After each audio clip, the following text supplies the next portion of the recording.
Sejam muito bem-vindos ao canal. Quem como Deus? Solenidade de São Pedro e São Paulo, apóstolos. A liturgia deste domingo, 29 de junho de 2025, nos convida a celebrar uma das mais importantes solenidades do calendário cristão, a festa dos santos apóstolos Pedro e Paulo. Esta celebração não honra apenas dois homens, mas as duas colunas sobre as quais a Igreja de Cristo foi edificada. Pedro, a rocha da fé e o primeiro a confessar o Cristo. Paulo, o apóstolo dos gentios, que levou o Evangelho até os confins do mundo. A liturgia de hoje nos mergulha na essência da Igreja, sua fundação sobre a fé apostólica, sua natureza missionária e sua sustentação pela graça divina, mesmo em meio às mais duras perseguições. As leituras para esta solenidade são Atos dos Apóstolos 12, 1-11, o Salmo Responsorial 33. A segunda carta de São Paulo a Timóteo 4, 6, 8, 17 e 18, e o Evangelho segundo Mateus 16, 13 e 19, a mão de Deus que liberta, a providência divina em meio à perseguição.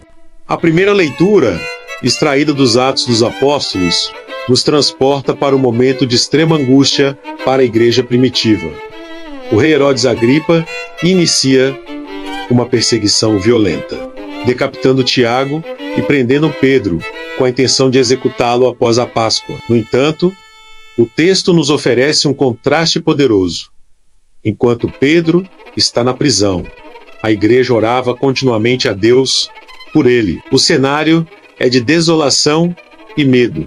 Ele está acorrentado entre dois soldados, sob a vigilância de 4 esquadras. Humanamente, a fuga é impossível. A oração incessante da comunidade é o canal que abre as portas das prisões e demonstra que o poder de Deus triunfa sobre a tirania humana. É então que a intervenção divina se manifesta de forma espetacular. Um anjo do Senhor aparece. Uma luz ilumina a cela. As correntes caem das mãos de Pedro. A narrativa da libertação de Pedro é extraordinária e repleta de simbolismo. A libertação não é fruto de uma estratégia humana, mas de uma ação direta e poderosa de Deus. Esta passagem ensina uma verdade perene. A igreja, mesmo quando acorrentada e perseguida pelo poder do mundo, é sustentada e libertada pela mão providente de Deus. O bom combate da fé. O testemunho final do apóstolo Paulo. Em sua carta a Timóteo, o apóstolo Paulo, já no fim de sua vida e prevendo seu martírio, faz um balanço de sua jornada. Combati o bom combate, completei a corrida, guardei a fé. Paulo, o fariseu erudito de Tarso, o intelectual que após sua conversão tornou-se o incansável missionário dos gentios. Ele, que antes perseguia a igreja, tornou-se o maior dos missionários, enfrentando perigos incontáveis para que a palavra fosse anunciada a todos os povos. A vida de Paulo foi uma entrega total a Cristo, uma libação derramada pelo Evangelho. O testemunho de Paulo nos ensina sobre a natureza da vocação cristã, uma vida de combate espiritual, perseverança na missão e uma fé inabalável na promessa da vida eterna. Paulo encarna a missão, a universalidade e o impulso evangelizador que levam a fé a novas culturas. Paulo não se gloria em seus próprios feitos, mas na fidelidade do Senhor que esteve ao meu lado e me deu forças. Sua esperança não está em uma recompensa terrena, mas na coroa da justiça que o Senhor, justo juiz, lhe dará. Ele nos lembra que mesmo na solidão e na iminência da morte, o cristão nunca está verdadeiramente só, pois o Senhor o assiste e o livra de todo mal. Estas palavras ressoam com a força de um soldado vitorioso e de um atleta que alcançou a meta. Tu és o Cristo, a confissão de fé e a fundação da igreja.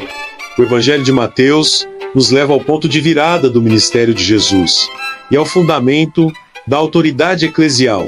Em Cesareia de Filipe, Jesus sonda seus discípulos. E vós, quem dizeis que eu sou?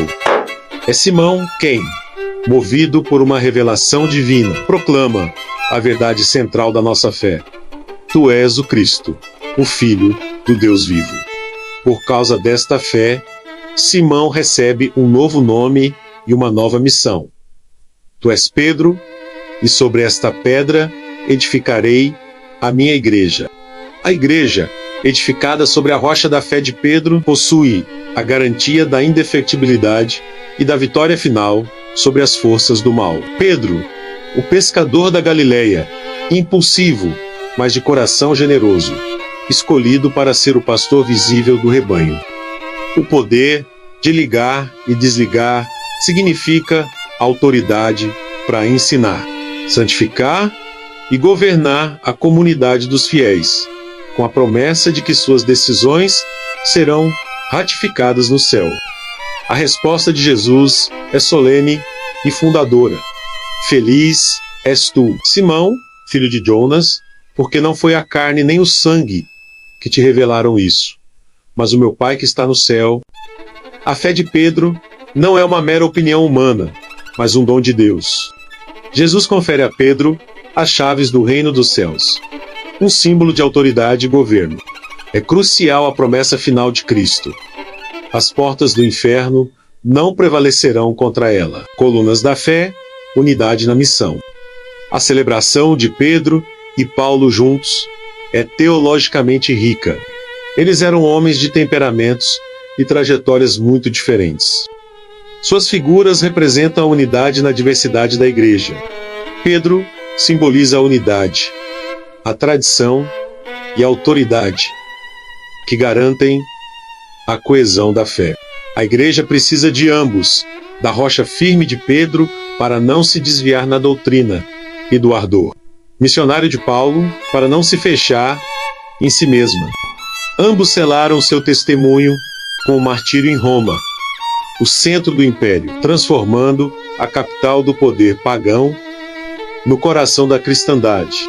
Hoje, somos convidados a renovar nossa fé no Cristo, o Filho do Deus vivo, a nos sentirmos parte desta igreja edificada sobre colunas tão sólidas e a assumir cada um segundo sua vocação. O bom combate de levar o Evangelho a todos, confiando que o Senhor, que libertou Pedro da prisão e fortaleceu Paulo até o fim, continua a nos assistir e a nos guiar hoje.